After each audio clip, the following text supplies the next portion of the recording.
जय जगदंब नमो आदेश. मी प्राध्यापक आंधळे सर आपल्या ह्या व्हिडिओमध्ये सहर्ष स्वागत करत आहे. एक लोकगीत आपण घरोघरामध्ये वाजवलेलं आहे, ऐकलेलं आहे. ते काळूबाईचं लोकगीत असं की काळूबाई आली या राखणीला, सोन्याचं घुंगरू गोफणीला. आता काळूबाई जेव्हा राखणीला येते तेव्हा तिच्या गोफणीला सोन्याचं घुंगरू असतं, अशा आशयाचं हे लोकगीत आहे. परंतु या गीतामध्ये ज्या वस्तूचा प्रमुख उल्लेख होतो ती म्हणजे काळूबाईची गोफण. आणि याच काळूबाईच्या गोफणीविषयी अनेक दिवसांपासून मला विनंती करण्यात येत होती की गुरुजी तुम्ही आम्हाला माहिती सांगा. तर ही माहिती आज आपण घेऊन आलेलो आहोत. आणि मला या ठिकाणी सांगायला आनंद वाटतो की आजपर्यंत इतिहासामध्ये म्हणजे यूट्यूबच्या इतिहासामध्ये काळूबाईच्या गोफणीविषयी समग्र माहिती सांगणारा हा पहिला व्हिडिओ असेल. याआधी कोणीही काळूबाईच्या गोफणीची माहिती इथपर्यंत सांगितलेली नाही. चला तर मग काळूबाईच्या गोफणीविषयी माहिती घेऊया. मांढरची काळूबाई असो, कांजळ्याची काळूबाई असो, कुसुंबीची काळूबाई असो किंवा वाकणची काळूबाई असो, इतर कुठलेही काळूबाईचे उपक्षेत्र सुद्धा आहे.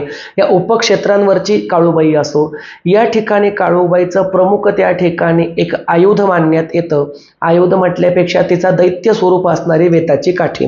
कारण असं म्हणतात की काळूबाईची वेताची काठी म्हणजेच तिचा लाख्यासूर दैत्य आहे आणि हा दैत्य घेऊन ती गळ्यामध्ये वावरते, म्हणजेच तिने दैत्याची काठी बनवलेली आहे, अशी दंतकथा आहे. परंतु बऱ्याच ठिकाणी ज्यांच्या घरामध्ये प्रखर स्वरूपामध्ये काळूबाईची भक्ती केली जाते अशांच्या घरामध्ये आपल्याला धावजी पाटलाची घुंगरांची काठी सुद्धा दिसते, काळूबाईची गोफण सुद्धा दिसते. ही काळूबाईची गोफण नेमकी मांढरगडावरती आली कशी किंवा काळूबाईच्या क्षेत्रावरती आली कशी आणि तिचं काळूबाईच्या पूजेमध्ये काय महत्त्व आहे हे आपण लक्षात घेऊया. बघा, गोफण म्हणजे चामड्यापासून बनवलेला असा एक पदार्थ आहे, अशी एक वस्तू आहे की जिच्यामध्ये दगड गुंतवून त्या ठिकाणी शेताची किंवा मालमत्तेची राखण केली जाते.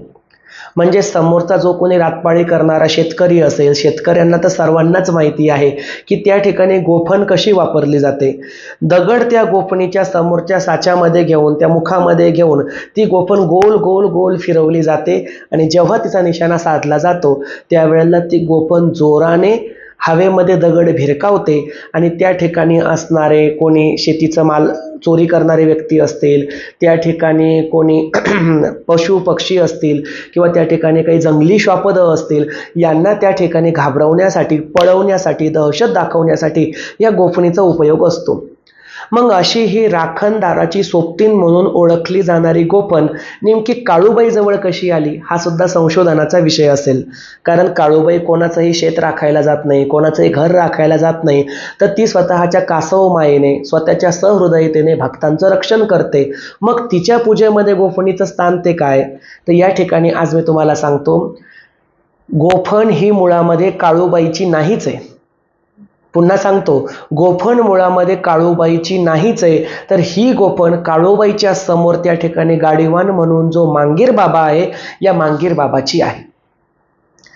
आता ही जी मांगीर बाबाची गोफण आहे ही नेमकी कशी? बघा, मी मांगीर बाबाचा जो व्हिडिओ या ठिकाणी आपला पब्लिश केला यूट्यूबवरती, त्या व्हिडिओमध्ये मी सांगितलेलं आहे की मांगीर बाबा हा देव नेमका कसा तयार झाला किंवा तयार होतो. तर कोणीतरी जिवंत व्यक्ती जी मातंग समाजाची आहे अशा व्यक्तीला एखाद्या सरोवरामध्ये, तलावामध्ये, मंदिराच्या बांधकामामध्ये किंवा त्या ठिकाणी एखाद्या मोठ्या दगडी बांधकामामध्ये, जसं की गड, किल्ले, बुरुज इत्यादी ठिकाणी जिवंत जमिनीमध्ये गाडलं जातं आणि त्याच्या स्मृतीप्रित्यर्थ त्या ठिकाणी एक शिळा रोवली जाते, तांदळा स्थापन केला जातो, त्यालाच मांगीर बाबा असं म्हणतात. हे मी सविस्तरपणे आपल्या मांगीर बाबाच्या व्हिडिओमध्ये सांगितलेलं आहे. ज्यांनी कोणी मांगीर बाबाचा व्हिडिओ बघितला नसेल त्यांनी तो आपल्या चॅनलवरती शोधावा, तुम्हाला तो त्या ठिकाणी व्हिडिओच्या प्लेलिस्टमध्ये दिसेल. मग हा जो मांगीर बाबा आहे, या मांगीर बाबाच्या हातामध्ये मुळामध्ये ही गोफण असते. या गोफणीचं कर्तव्य काय ते सुद्धा सांगतो. ज्या पद्धतीनुसार शेतकरी स्वतःच्या शेताचं रक्षण गोफणीने करतो, येणारे चोर असतील, श्वापदं असतील, हिंस्र पशुपक्षी असतील, यांना शेतीच्या मालापासून, शेतीच्या आवारापासून, शेतीच्या इलाख्यापासून दूर ठेवतो आणि त्यासाठी तो गोफणीचा सहारा घेतो. त्याच पद्धतीनुसार काळूबाईच्या मांढरगडाची रक्षा करण्यासाठी, वाईट शक्तींना रोखण्यासाठी, वाईट प्रवृत्तीच्या लोकांपासून गडाचं पावित्र्य भग्न न होऊ देण्यासाठी ह्या मांगीर बाबावरती ही काळूबाईने दिलेली जबाबदारी आहे. आणि त्यामुळेच गोफण ही मुळात काळूबाईची नसून ती मांगीर बाबाची असते. आता ही गोफण त्या मांगीर बाबाजवळ कशी आली हा सुद्धा विषय आहे. तर मी तुम्हाला सांगेल, ज्या वेळेला मी गोंजीर बुवा आणि मांगीर बाबा हे मांढरगडवरती कसे आले ही कथा सांगेल, त्या कथेमध्ये मी हे सुद्धा सांगेल की त्या ठिकाणी ती गोफण मांगीर बाबाच्या हातामध्ये कशी आली. तात्पुरता आपण एवढं लक्षात घ्या की ही गोफण काळूबाईची नसून मांगीर बाबाची आहे.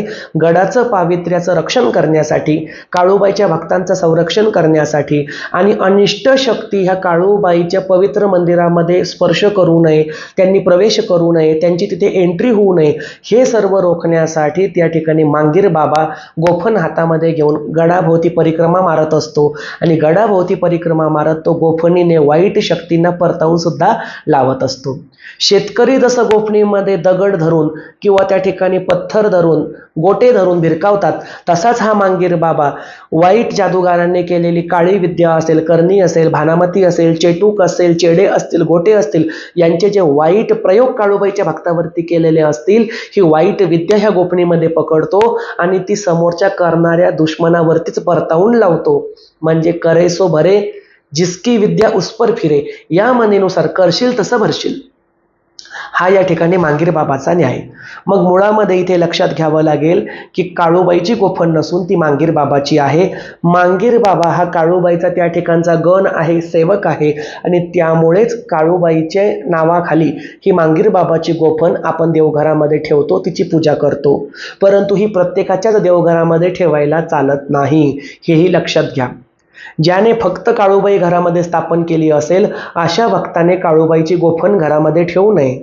काळूबाईची गोफण जर तुम्हाला घरात ठेवायची असेल तर तुम्ही घरामध्ये उभ्या केलेल्या काळूबाईजवळ तुम्हाला मांगीर बाबा आणि गोंजीर बाबा यांची वेगळी स्थानं द्यावी लागतील. मग तुम्ही गोटा स्वरूपात द्या, मूर्ती स्वरूपामध्ये द्या, चेडा स्वरूपामध्ये द्या किंवा त्या ठिकाणी त्यांना एखाद्या लिंबामध्ये स्थान द्या. जसं की लिंबाला शेंद्राचं लेपन देऊन त्या ठिकाणी त्यापासून सुद्धा मांगीर बाबा, गोंजीर बाबा किंवा जाळीतील मसोबा तयार केला जातो. कुठल्याही स्वरूपामध्ये तुम्ही त्यांना स्थान द्या, पण मांगीर बाबा आणि गोंजीर बाबा असल्याशिवाय घरामध्ये काळूबाईची गोफण पूजायला चालत नाही. फक्त तुम्ही घरामध्ये काळूबाई जर उभी केली असेल, काळूबाईचा फोटो असेल, काळूबाईची मूर्ती असेल, काळूबाईचा तुमच्या घरामध्ये छबिना असेल, छबिना म्हणजे चांदीचा मुखवटा दागिने घातलेली चतुर्भुज किंवा द्विभुज मूर्ती, तर त्या ठिकाणी फक्त तुम्हाला वेताची काठीच ठेवावी लागते, काळूबाईची गोफण ठेवायला चालत नाही. त्यासाठी हे गण उभे करावे लागतील. दुसरा या ठिकाणी पाळणुकीचा विषय मी तुम्हाला समजावून सांगतो.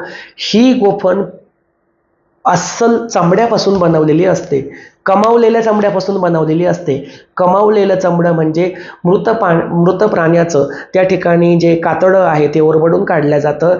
ते कातडं पाण्यामध्ये भिजवलं जातं, त्याला चंभार कुंड असं म्हणतात. आणि या कुंडामध्ये कातडं भिजवून त्याला मऊ करून, त्याला स्वच्छ करून, त्याला ताणून त्यापासून ही गोफण बनवलेली असते. म्हणजेच ह्या गोफणीला एका ठिकाणी प्राण्याचं मांस लागलेलं आहे, म्हणजेच कातडं लागलेलं आहे, चमडी लागलेली आहे. त्यामुळे ही गोफण आपल्याला अंबाबाईच्या परडीमध्ये ठेवायला चालत नाही. अनेक ठिकाणी मी बघतो की आई अंबाबाईच्या परडीमध्ये काही लोक काळूबाईची गोफण गुंडाळून ठेवतात. अतिशय भयंकर महापाप आहे, कारण परडीला मांसाचा स्पर्श करायला चालत नाही, परडीमध्ये मांसाहार सुद्धा चालत नाही. परडी ही रेणुका स्वरूप आहे, जमदग्नी प्रिया स्वरूप आहे. जमदग्नी ऋषींची पत्नी रेणुका माता ती महासती आहे. तिचंच एक रूप म्हणजे तुळजाभवानी, तिचंच एक रूप म्हणजे येडेश्वरी, येमाई, ही सर्व रेणुका स्वरूप आहे. काही जण या ठिकाणी म्हणतील की तुळजाभवानीला तुम्ही रेणुका स्वरूप कसं काय म्हणता, तर अभ्यास करावा. तुळजाभवानी मंदिराच्या शेजारी अग्रस्थानी जी आदिमाया आदिशक्ती मातंगी आहे, जिचा मान तुळजाभवानीच्या पहिले दिला जातो, ही आदिमाया आदिशक्ती मातंगी म्हणजेच रेणुका स्वरूप आहे.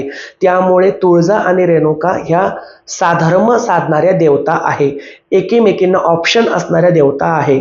जिथे तुळजापूरची अंबिका तेथेच मातापूरची म्हणजेच माहूरगडची रेणुका, त्यामुळे मी दोघींना सारखं मांडलेलं आहे. तुळजासुद्धा तीच, रेणुकासुद्धा तीच, त्वरितासुद्धा तीच, त्या ठिकाणी असणारी यल्लम्मासुद्धा तीच. सर्व स्वरूप आदिमाया स्वरूप आहे. आता बघा, विषय भरकटतोय, आपण मूळ मुद्द्यावर वापस येऊ. जी अंबाबाईची परडी असते, येडेश्वरीची असो, तुळजाभवानीची असो, रेणुका मातेची असो, यल्लम्मा देवीची असो, यमाई देवीची असो, किंवा त्या ठिकाणी जोगुळाम्माची असो, कुठल्याही देवतेची परडी असो, या परडीमध्ये तुम्हाला काळूबाईची गोफण ठेवताच येत नाही, कारण ती चमड्याची बनलेली आहे. आत्ता मी जेजुरीला उपासना शिबिर घेतलं. जेजुरीच्या शिबिराच्या निमित्ताने आम्ही जेव्हा खंडोबाचा अभिषेक करून गडावरून खाली उतरत होतो, तेव्हा मी बघितलं एक मावशी आल्या. त्या मावशीच्या हातामध्ये परडी होती. त्या परडीमध्ये त्यांनी काळूबाईची गोफण ठेवलेली होती आणि त्या खंडोबाच्या रांगेमध्ये उभ्या होत्या. मला तिथे त्यांना काही बोलता नाही आलं, परंतु मला हा विषय या ठिकाणी प्रकर्षाने जाणवला की या विषयावरती गोफणीची पाळणूक कशी करावी हे सांगणं गरजेचं आहे. त्यामुळे सांगतो, ही गोफण तुम्हाला काळूबाईच्या पायाजवळ ठेवता येईल, किंवा जर तुम्ही मांगीर बाबा आणि गोंजीर बाबा यांना देवघरापाशी स्थान दिलं असेल, किंवा घरामध्ये कुठे इतर ठिकाणी स्थान दिलं असेल, त्यांच्यापाशी एखाद्या खुंटीला किंवा खिळा रोवून किंवा एखादी देवळीमध्ये तुम्हाला ही गोफण ठेवता येईल. ही गोफण तुम्हाला गणपती, महादेवाची पिंड म्हणजे शिवलिंग, त्या ठिकाणी इतर जे शाकाहारी देवी देवता असतील जसं तुळजाभवानी, सप्तशृंगी, कोल्हापूरची महालक्ष्मी, यल्लम्मा यांच्याजवळ यांना स्पर्श होईल अशी ठेवता येत नाही. मुळामध्ये ही गोफण काळूबाईला सुद्धा वर्जित आहे, तिच्या मांगीर बाबाची आहे, पण तिला वर्जित का? कारण काळूबाईला मांस वर्जित आहे. तुम्ही बघा, मांढरगडवरती वेताची काठी ही देवीच्या गाभाऱ्यामध्ये नेऊन देवीच्या चरणांना स्पर्श करून पुजारी आपल्याला वापस देतात, पण चमड्याची गोफण मात्र काळूबाईच्या गाभाऱ्यामध्ये बिलकुल आतमध्ये नेल्या जात नाही. तिथे ती गोफण वर्जित आहे. गाभाऱ्याच्या बाहेरूनच भेट करून ती न्यावी लागते, कारण ती चमड्याची आहे. काळूबाईच्या मूळ मूर्तीला तिचा स्पर्श चालत नाही. मग ही गोफण नेमकी कोण खेळतं? तर ही गोफण मांगीर बाबा खेळतो. आणि त्यामुळे ज्यांच्या अंगामध्ये मांगीर बाबाचा संचार आहे, मांगीर बाबाचं वारं आहे, किंवा ज्यांच्या घरी मांगीर बाबाची स्थापना आहे, किंवा काळूबाईची सेवा करता पण मांगीराला वेगळं स्थान दिलं आहे, किंवा जरीमरी लक्ष्मीची सेवा करताय, तिचा गाडीवान म्हणून मांगीर बाबा बसवलाय, अशा सर्वांना ही गोफण घेता येते, ठेवता येते. आता ही जी गोफण आहे चामड्याची, या गोफणीचा उपयोग कसा करायचा हे सुद्धा मी तुम्हाला या ठिकाणी सांगतो. जर कोणी व्यक्ती आजारी असेल, अशक्त असेल, त्या व्यक्तीला भूत, पिशाच, करणी, वाईट विद्या, अतृप्त आत्मा किंवा एखादी वाईट निगेटिव्ह शक्ती बेजार करत असेल, परेशान करत असेल, अशा वेळेला तुम्ही त्या ठिकाणी गोफण हातामध्ये घ्यावी. त्या गोफणीला हळद आणि कुंकू लावावं. ती गोफण डोक्यापाशी धरून तिची प्रार्थना करावी. आणि ही प्रार्थना मांढरच्या काळूबाई सोबतच मांगीर बाबा आणि गोंजीर बाबाला सुद्धा करावी. आणि त्या ठिकाणी म्हणावं, सर्व कार्य सिद्ध करावे, वाहू द्या सुख समृद्धीचे वारे.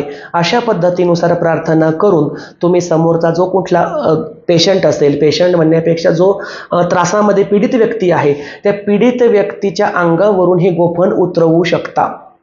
दुसरा विषय म्हणजे तुम्ही निर्जन रस्त्याने कुठेतरी जात आहात आणि तुम्हाला त्या ठिकाणी भूत, पिशाच, हिंस्र पशु पक्षी किंवा वाईट शक्तींचा धोका जाणवतोय. जसं तुम्ही एखाद्या जंगलाच्या रस्त्यातून जाताय, किंवा एखाद्या पडीक गावातून जाताय जिथे दूरवरपर्यंत निर्मनुष्यता आहे, मनुष्याची सावली नाही, तुम्हाला भीती वाटते, रात्रीची वेळ आहे किंवा दिवसाची वेळ आहे, आणि तुमच्यासोबत ही मांगीर बाबाची म्हणजेच काळूबाईची गोफण आहे. अशा वेळेला तुम्ही त्या ठिकाणी मी जे मगाशी प्रार्थना सांगितली तीच प्रार्थना करावी की सर्व कार्य सिद्ध व्हावे, वाहू द्या सुख समृद्धीचे वारे. आणि काळूबाई आणि मांगीर बाबाची प्रार्थना करून हवेमध्ये ती गोफण आपण गरागरा फिरवावी आणि प्रार्थना करून सांगावं की चारही दिशांचं बंधन करून आमचं रक्षण करा. ही गोफण सुप्त शक्तीद्वारे चारही दिशांचं बंधन करून तुमचं काही काळापुरतं संरक्षण सुद्धा वाईट शक्तीपासून करू शकते. अशा पद्धतीनुसार या गोफणीचे उपयोग असतात. तर आजपर्यंत ही यूट्यूबवरती माहिती कोणीही सांगितली नाही, ती आपण जगदंबा देवी संस्थान देऊळगाव राजा ह्या आपल्या यूट्यूब चॅनलवरती सांगितली आहे. आणि लवकरच आपण मांगीर बाबा आणि गोंजीर बाबा हे काळूबाई जवळ कसे आले ही कथा सुद्धा सांगणार आहोत. तर व्हिडिओच्या कमेंट बॉक्समध्ये लवकरात लवकर व्हिडिओ कसा वाटला ते कळवा. अशाच निरनिराळ्या माहितींसाठी आपल्या जगदंबा देवी संस्थान देऊळगाव राजा ह्या यूट्यूब चॅनलला लाईक करा, शेअर करा, सबस्क्राईब करा. तोपर्यंत आई काळूबाईची कृपादृष्टी तुम्हा आणि आम्हा सर्वांवरती राहावी हीच काळूचरणी प्रार्थना. जय जगदंब. नमो आदेश.